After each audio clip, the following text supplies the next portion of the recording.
Welcome back to guys, स्वागत है आपका फिर से एक नए वीडियो में। तो गाइस थर्ड पीआरसी को लेकर कुछ न्यू अपडेट आई है। 25 जुलाई 2025 की बीएसएनएल से रिलेटेड अपडेट है, ठीक है।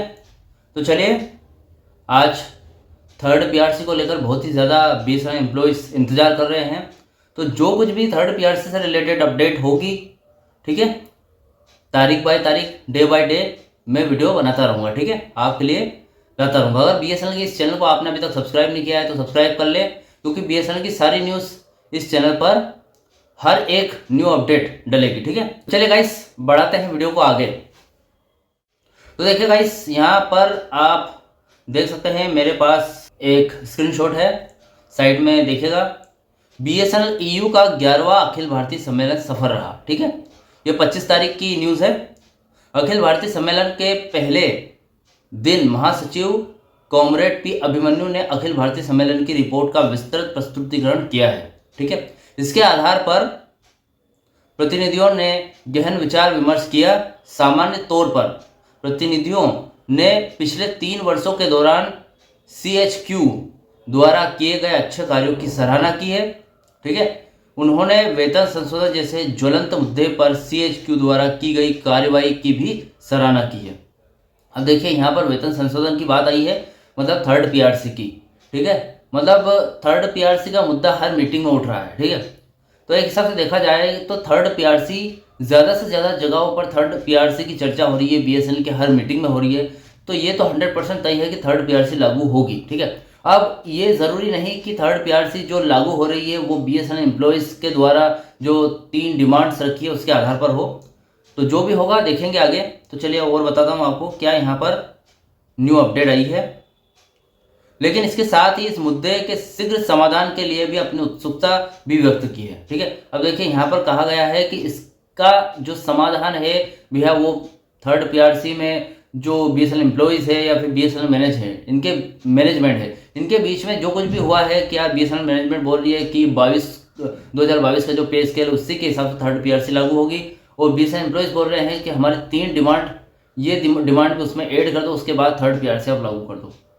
तो भैया देखिए क्या कुछ हो पाता है वो बताएंगे। जो भी अपडेट्स आएगा मैं वीडियो के मीडियम से यहाँ पर अपलोड करता रहूँगा, ठीक है। प्रतिनिधियों ने 4G सेवा में भी ग्राहकों को हो रही समस्या को दूर करने के लिए कदम उठाने में प्रबंधन की निष्क्रियता की कटु आलोचना की है, ठीक है। अब देखिए, यहाँ पर 4G का भी थोड़ा सा दिया गया है कि 4G में जो भी रुकावटें आ रही है, 4G नेटवर्क को यहाँ पर प्रोवाइड करने में जो नेटवर्क प्रॉब्लम्स आ रही है, तो उनको भी भैया जल्दी से जल्दी करो, उसका भी निपटान करो, सुलझाट करो, ठीक है। इसी प्रकार प्रतिनिधियों ने अच्छी गुणवत्ता वाली FTTH सेवा के रखरखाव न करने की भी कड़ी आलोचना की है। FTTH कनेक्शनों ने बड़े पैमाने पर सरेंडर होने की ओर इशारा किया है। मोबाइल हैंडसेट उपलब्ध करवाने, पदोन्नति नीति में भेदभाव को दूर करने आदि के मामलों में गैर कार्यकारियों के साथ प्रबंध द्वारा किए जा रहे भेदभाव की कटु आलोचना की गई है, ठीक है। देखिए, यहाँ पर यह भी किया गया है कि जो पदोन्नति जिसे बोलते हैं पोस्ट परिवर्तन, ठीक है, अगर पोस्ट चेंज नहीं होगी तो जो बीएसएनएल एम्प्लॉयज से कैसे काम करेंगे। तो भैया जो भी ये है पी अभिमन्यु जी, इन्होंने हर एक विषय पर चर्चा कर रहे हैं, ठीक है। तो देखते हैं और क्या हो पाता है। प्रबंधन द्वारा खेल गतिविधियों को रोकने और गैर कार्यकारियों को मोबाइल ऐप के माध्यम से ऑनलाइन उपस्थिति दर्ज करने के लिए बाध्य करने की भी कड़ी आलोचना हुई है। दूसरे, स्वैच्छिक सेवानिवृत्ति योजना के कार्यान्वयन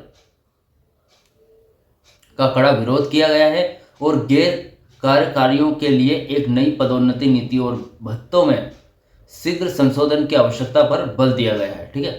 दूसरे, स्वैच्छिक सेवानिवृत्ति योजना वीआरएस का मतलब है कि कार्यान्वयन का कड़ा विरोध किया गया है। अब गाइस, वीआरएस जो ऑप्टीज है, मैंने इसका एक वीडियो बनाया था पहले, आपने शायद देखा नहीं होगा तो आप चेकआउट कर सकते हैं। तो ये एक डिटेल वीडियो था कि वीआरएस ऑप्टीज को थर्ड पीआरसी नहीं मिल पाएगी, तो इसी का भी जिक्र किया गया है यहाँ पर। गैर कार्यकारियों के लिए एक नई पदोन्नति नीति और भत्तों में शीघ्र संशोधन की आवश्यकता पर बल दिया गया है, ठीक है। सम्मेलन ने सर्वसम्मति से एक प्रस्ताव पारित किया जिसमें महासचिव कामरेड पी अभिमन्यु के विरुद्ध वॉइस ऑफ BSNL एम्प्लॉयज नामक व्हाट्सएप ग्रुप में उनकी छवि धूमिल करने के उद्देश्य से किए जा रहे अपमानजनक संदेशों और निराधार आरोपों की कड़ी निंदा की गई। ठीक है, महासचिव के समापन भाषण के बाद गतिविधियों और लेखा परीक्षित खातों पर रिपोर्ट को सर्वसम्मति से स्वीकार किया गया है। ठीक है, तत्पश्चात पदाधिकारियों का चुनाव भी सर्वसम्मति से हुआ। अखिल भारतीय सम्मेलन के लिए तमिलनाडु और चेन्नई टेलीफोन सर्कल यूनियनों की स्वागत समिति द्वारा की गई उत्कृष्ट व्यवस्था की भी प्रतिनिधियों ने सराहना की है। ठीक है, अब गाइस देखा जाए तो ये 25 जुलाई की जो अपडेट है, यहाँ पर जो थर्ड PRC है उसके बारे में कुछ ही अपडेट है, ज़्यादा कुछ अपडेट नहीं दी गई है। जैसे कि आप पूछ रहे थे कि थर्ड PRC कब तक लागू होगी, तो उस तरीके की यहाँ पर कोई अपडेट नहीं दी गई है। लेकिन फिर भी जो अखिल भारतीय 11वां सम्मेलन हुआ था उसमें बहुत सारी चर्चाएं हुई है और इसके साथ ही थर्ड PRC की भी चर्चा बहुत ज़्यादा हो रही है। मतलब थर्ड PRC की भी मीटिंग्स हो रही है कि थर्ड PRC है वो किसी भी तरीके से लागू की जाए, जल्दी से जल्दी इसका समाधान हो। ठीक है, तो आई होप जो भी न्यू अपडेट आएगी थर्ड PRC के बारे में मैं इस चैनल पर वीडियो के मीडियम से बताता रहूँगा। ठीक है, तो चैनल को सब्सक्राइब जरूर कर लेना। और आज की छोटी सी खबर थी। ठीक है, और भी कुछ अच्छी थर्ड PRC के बारे में सटीक न्यूज़ आएगी तो मैं ज़रूर बताऊँगा। ठीक है, और वीडियो अच्छा था वीडियो को लाइक कमेंट से जरूर करें। मिलते हैं गाइस नेक्स्ट वीडियो में। सी यू सून।